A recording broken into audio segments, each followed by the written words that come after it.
ओम शांति। 30 अगस्त 2024। बाबा के महावाक्य। मीठे बच्चे, तुम्हें खुशी होनी चाहिए कि दुख हरने वाला बाबा हमें सुख धाम में ले जाने आया है। हम स्वर्ग के परिज़ादे बनने वाले हैं। प्रश्न। बच्चों की किस स्थिति को देखते हुए बाप को चिंता नहीं होती? क्यों? उत्तर। कोई बच्चे फर्स्ट क्लास खुशबूदार फूल हैं, कोई में जरा भी खुशबू नहीं है। कोई की अवस्था बहुत अच्छी रहती, कोई माया के तूफानों से हार खा लेते। यह सब देखते हुए भी बाप को चिंता नहीं होती, क्योंकि बाप जानते हैं यह सत्युग की राजधानी स्थापन हो रही है। फिर भी बाप शिक्षा देते हैं, बच्चे जितना हो सके याद में रहो, माया के तूफानों से डरो नहीं। ओम शांति। मीठे ते मीठा बेहद का बाप मीठे मीठे बच्चों को बैठ समझाते हैं। यह तो समझते हो ना, बहुत मीठा मीठा बाप है। फिर शिक्षा देने वाला टीचर भी बहुत मीठा मीठा है। यहाँ तुम जब बैठते हो तो यह याद होना चाहिए, बहुत मीठा मीठा बाबा है, उनसे स्वर्ग का वर्षा मिलना है। यहाँ तो वेश्यालय में बैठे हो, कितना मीठा बाप है, वह खुशी दिल में होनी चाहिए। बाप हमको आधा कल्प सुख धाम में ले जाने वाला है, दुख हरने वाला है। एक तो ऐसा बाबा है, फिर बाबा टीचर भी बनते हैं। हमको सारे सृष्टि चक्र का राज समझाते हैं, जो और कोई नहीं समझा सकते। यह चक्र कैसे फिरता है, 84 जन्म कैसे पास होते हैं, यह सारा चपटी में समझाते हैं। फिर साथ में भी ले जाएंगे। यहाँ तो रहना नहीं है, सभी आत्माओं को साथ ले जाएंगे। बाकी थोड़े रोज हैं, कहाँ जाता है, बहुत गई थोड़ी रही। बाकी थोड़ा समय है, इसलिए जल्दी जल्दी मुझे याद करो, तो तुम्हारे जन्म जन्मांतर के पापों का बोझा जो जमा है वह खलास हो। भल माया की युद्ध चलती है, तुम मुझे याद करेंगे, वह याद करने से हटाएगी। यह भी बाबा बता देते हैं, इसलिए कभी विचार नहीं करना। कितने भी संकल्प विकल्प तूफान आए, सारी रात संकल्पों में नींद फिट जाए, तो भी डरना नहीं है, बहादुर रहना है। बाबा कह देते हैं, यह आएंगे जरूर, स्वप्न भी आएंगे। इन सब बातों में डरना नहीं है। युद्ध का मैदान है ना, यह सब विनाश हो जाने हैं। तुम युद्ध करते हो माया को जीतने के लिए। बाकी इसमें कोई श्वास आदि बंद नहीं करना है। आत्मा जब शरीर में होती है तो श्वास चलता है। इसमें श्वास आदि बंद करने की भी कोशिश नहीं करनी है। हठयोग आदि में कितनी तकलीफ करते हैं, बाबा को अनुभव है। थोड़ा थोड़ा सीखते थे, परंतु फुर्सत भी होना। जैसे आजकल तुमको कहते हैं, ज्ञान तो अच्छा है, परंतु फुर्सत कहाँ, इतने कारखाने हैं, ये है।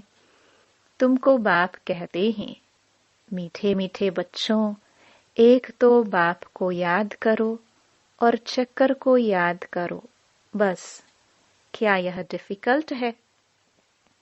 सतयुग त्रेता में इन्हों का राज्य था। फिर इस्लामी बौद्धि आदि की वृद्धि होती गई। वह अपने धर्म को भूल गए, अपने को देवी देवता कह न सके, क्योंकि अपवित्र बन पड़े। देवताएं तो पवित्र थे। ड्रामा के प्लान अनुसार फिर वह हिंदू कहलाने लग पड़ते हैं। वास्तव में हिंदू धर्म तो है नहीं। हिंदुस्तान तो नाम बाद में पड़ा है। असली नाम भारत है। कहते हैं भारत माताओं की जय। हिंदुस्तान की माताएं थोड़े ही कहते हैं। भारत में ही इन देवताओं का राज्य था। भारत की ही महिमा करते हैं। तो बाप बच्चों को सिखला रहे हैं। बाप को कैसे याद करना है। बाप आए ही हैं घर ले चलने के लिए। किसको? आत्माओं को। तुम जितना बाप को याद करते हो उतना तुम पवित्र बनते हो। पवित्र बनते जाएंगे तो फिर सजा भी नहीं खाएंगे। अगर सजाए खाई तो पद कम हो जाएगा। इसलिए जितना याद करेंगे उतना विक्रम विनाश होते रहेंगे। बहुत बच्चे हैं जो याद कर नहीं सकते, तंग होकर छोड़ देते हैं, युद्ध करते नहीं हैं। ऐसे भी है। समझा जाता है राजधानी स्थापन होनी है। नापास भी बहुत होंगे, गरीब प्रजा भी चाहिए ना। भल वहां दुख नहीं होता है, परंतु गरीब और साहूकार तो हर हालत में होंगे। यह है कलयुग। यहाँ साहूकार व गरीब दोनों दुख भोगते हैं, वहां दोनों सुखी रहते हैं। परंतु गरीब साहूकार की भासना तो रहेगी, दुख का नाम नहीं होगा। बाकी नंबरवार तो होते ही हैं। कोई रोग नहीं, आयु भी बड़ी होती है। इस दुखदाम को भूल जाते हैं।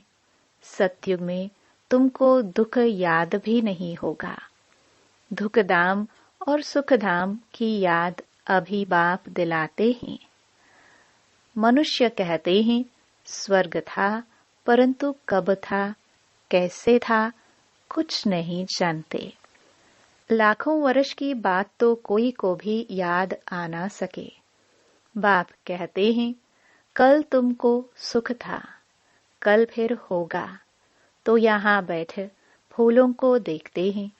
यह अच्छा फूल है, यह इस प्रकार की मेहनत करते हैं।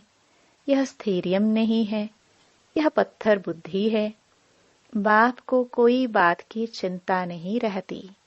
हाँ, समझते हैं बच्चे जल्दी पढ़कर साहूकार हो जाए, पढ़ाना भी है। बच्चे तो बने हैं, परंतु जल्दी पढ़कर होशियार हो। और वह भी कहाँ तक पढ़ते और पढ़ाते हैं। कैसे फूल हैं, यह बाप बैठ देखते हैं, क्योंकि यह है चैतन्य फूलों का बगीचा।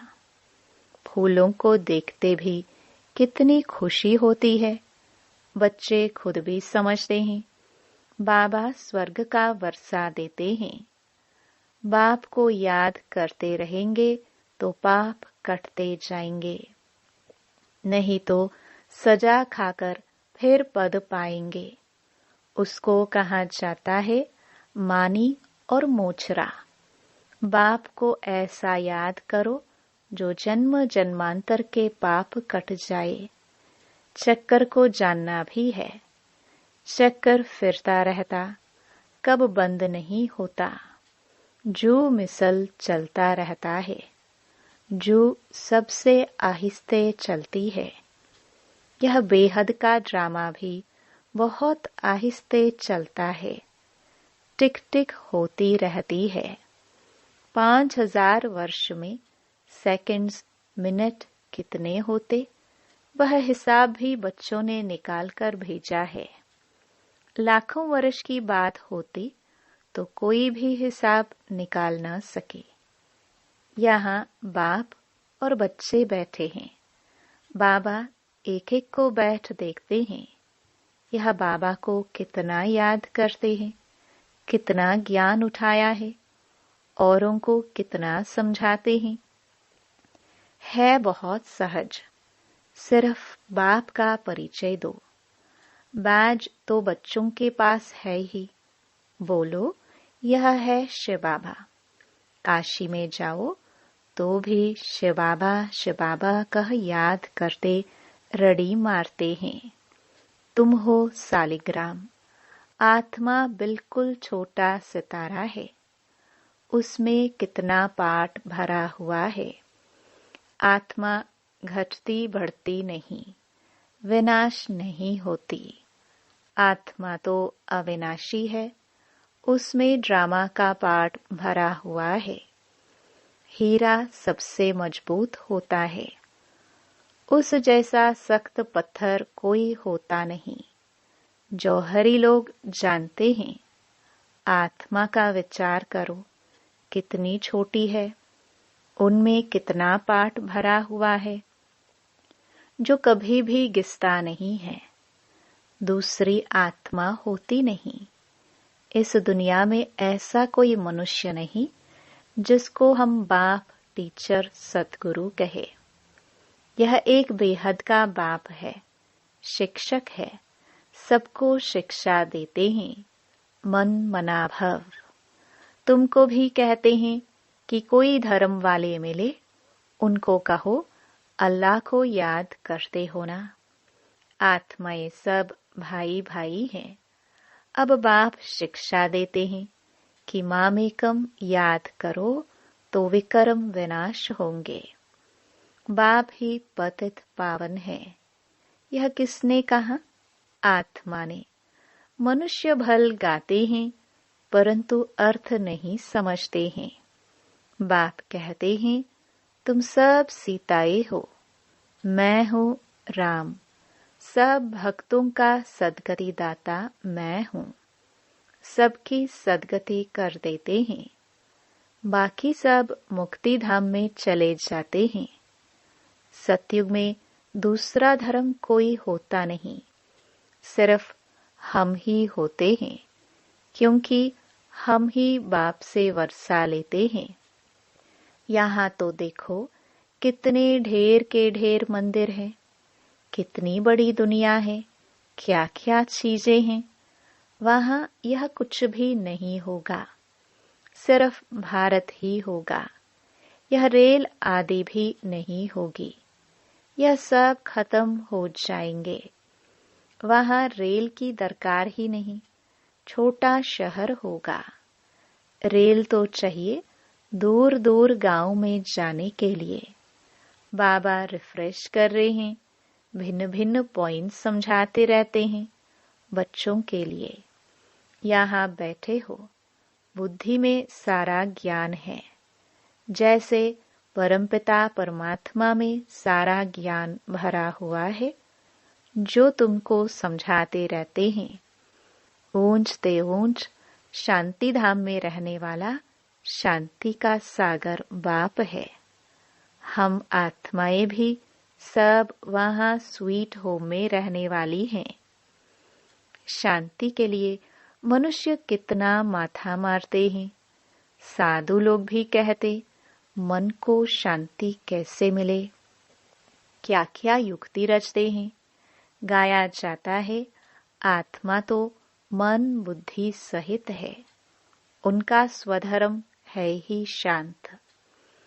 मुख ही नहीं, कर्मेंद्रिय ही नहीं, तो जरूर शांत ही होगी। हम आत्माओं का निवास स्थान है स्वीट होम, जहाँ बिल्कुल शांति रहती है। फिर वहां से पहले हम आते हैं सुख धाम में। अभी तो इस दुख धाम से ट्रांसफर होते हैं सुख धाम में। बाप पावन बना रहे हैं। कितनी बड़ी दुनिया है, इतने जंगल आदि कुछ भी वहां नहीं होंगे, इतनी पहाड़ियां आदि कुछ नहीं होंगी। हमारी राजधानी होगी। जैसे स्वर्ग का छोटा सा मॉडल बनाते हैं, वैसे छोटा सा स्वर्ग होगा। क्या होना है? वंडर देखो, कितनी बड़ी सृष्टि है। यहाँ तो सब आपस में लड़ते रहते हैं, फिर इतनी सारी दुनिया खत्म हो जाएगी, बाकी हमारा राज्य रहेगा। इतना सब कुछ खत्म हो, यह सब कहाँ जाएंगे? समुद्र, धरती आदि में चले जाएंगे। इनका नाम निशान भी नहीं रहेगा। समुद्र में जो चीज जाती है वह अंदर ही खत्म हो जाती है। सागर हप कर लेता है। तत्व तत्व में, मिट्टी मिट्टी में मिल जाती है। फिर दुनिया ही सतो प्रधान होती है। उस समय कहा जाता है नई सतो प्रधान प्रकृति।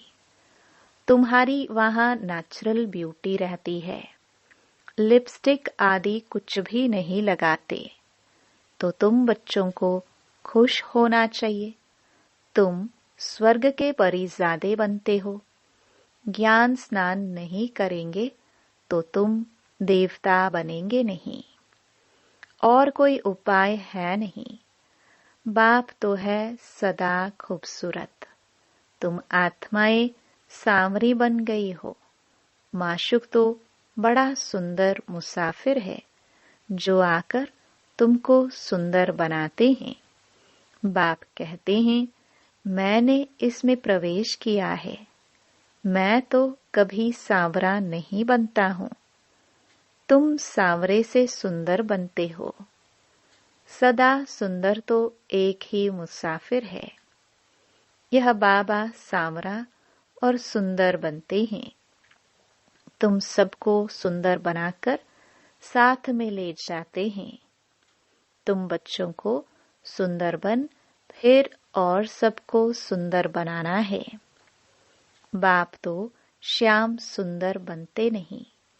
गीता में भूल कर दी है। जो बाप के बदले श्री कृष्ण का नाम डाल दिया है, इसको ही कहा जाता है एकज भूल। सारे विश्व को सुंदर बनाने वाला शिव बाबा, उनके बदले जो स्वर्ग का पहला नंबर सुंदर बनता है, उनका नाम डाल दिया है। यह कोई समझते थोड़े हैं। भारत फिर सुंदर बनने का है। वह तो समझते हैं 40,000 वर्ष बाद स्वर्ग बनेगा। और तुम बताते हो सारा कल्प ही 5,000 वर्ष का है। तो बाप आत्माओं से बात करते हैं। कहते हैं, मैं आधा कल्प का माशुक हूँ। तुम मुझे पुकारते आए हो, हे पतित पावन आवो, आकर हम आत्माओं आशिकों को पावन बनाओ। तो उनकी मत पर चलना चाहिए, मेहनत करनी चाहिए। बाबा ऐसे नहीं कहते कि तुम धंधा आदि नहीं करो। नहीं, वह सब कुछ करना है। गृहस्थ व्यवहार में रहते, बाल बच्चों आदि को संभालते, सिर्फ अपने को आत्मा समझ मुझे याद करो, क्योंकि मैं पतित पावन हूँ। बच्चों की संभाल भल करो, बाकी अभी और बच्चे पैदा नहीं करो, नहीं तो वह याद आते रहेंगे। इन सब के होते हुए भी इनको भूल जाना है। जो कुछ तुम देखते हो, यह सब खत्म हो जाने वाले हैं। शरीर खत्म हो जाएगा। बाप की याद से आत्मा पवित्र बन जाएगी, तो फिर शरीर भी नया मिलेगा। यह है बेहद का सन्यास। बाप नया घर बनाते हैं, तो फिर पुराने घर से दिल हट जाती है। स्वर्ग में क्या नहीं होगा। अपार सुख है। स्वर्ग तो यहाँ होता है। दिलवाड़ा मंदिर भी पूरा यादगार है। नीचे तपस्या कर रहे हैं, फिर स्वर्ग कहाँ दिखावे। वह फिर छत में रख दिया है। नीचे राज्यों की तपस्या कर रहे हैं, ऊपर राज्यपद खड़ा है। कितना अच्छा मंदिर है। ऊपर है अचल घर, सोने की मूर्तियां हैं। उनसे ऊपर है फिर गुरु शिखर। गुरु सबसे ऊपर बैठा है। ऊंचते ऊंच है सतगुरु। फिर बीच में दिखाया है स्वर्ग। तो यह दिलवाड़ा मंदिर पूरा यादगार है। राजयोग तुम सीखते हो, फिर स्वर्ग यहाँ होगा। देवताएं यहाँ थे ना, परंतु उनके लिए पावन दुनिया अब बन रही है। अच्छा, मीठे मीठे सिखिलदे बच्चों प्रति माता पिता बाप दादा का याद प्यार और गुड मॉर्निंग। रूहानी बाप की रूहानी बच्चों को नमस्ते। धारणा के लिए मुख्य सार। पहला, इन आंखों से सब कुछ देखते हुए इसे भूलने का अभ्यास करना है। पुराने घर से, दुनिया से दिल हटा लेनी है। नए घर को याद करना है। दूसरा, ज्ञान स्नान कर सुंदर परिजादा बनना है। जैसे बाप सुंदर गोरा मुसाफिर है, ऐसे उनकी याद से आत्मा को सांवरे से गोरा बनाना है। माया के युद्ध से डरना नहीं है, विजयी बनकर दिखाना है। वरदान, महादानी बन फ्राक दिल से खुशी का खजाना बांटने वाले मास्टर रहम दिल भव। लोग अल्पकाल की खुशी प्राप्त करने के लिए कितना समय व धन खर्च करते हैं, फिर भी सच्ची खुशी नहीं मिलती। ऐसे आवश्यकता के समय आप आत्माओं को महादानी बन फ्राक दिली से खुशी का दान देना है। इसके लिए रहम दिल का गुण इमर्ज करो। आपके जड़चित्र वरदान दे रहे हैं, तो आप भी चैतन्य में रहम दिल बन बांटते जाओ, क्योंकि परवश आत्माएं हैं। कभी ये नहीं सोचो कि ये तो सुनने वाले ही नहीं हैं। आप रहम दिल बन देते जाओ। आपकी शुभ भावना उन्हों को फल अवश्य देगी। स्लोगन, योग की शक्ति द्वारा हर कर्मेंद्रिय को ऑर्डर में चलाने वाले ही स्वराज्य अधिकारी हैं। ओम शांति।